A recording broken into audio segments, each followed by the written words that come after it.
kapatid na Muslim dito? Yes? Ayan. So halang certified po ang JC Organic Barley natin kasi even the capsules na ginagamit po natin for our barley is vegetable capsule. So walang any animal-derived na ingredients para po sa mga products natin.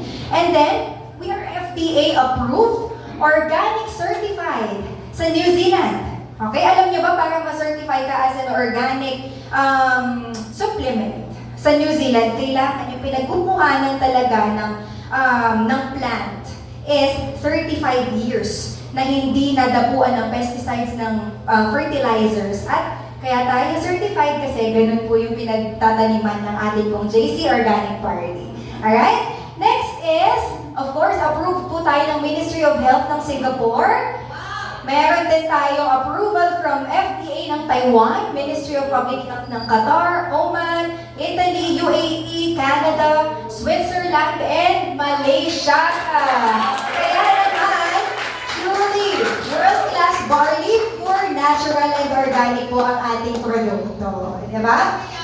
Yes! At ito na, grabe, sobrang proud ako dito guys, no?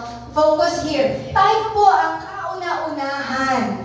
Okay? One and the only in the world na barley with FDA approval of more than 10 countries in the world.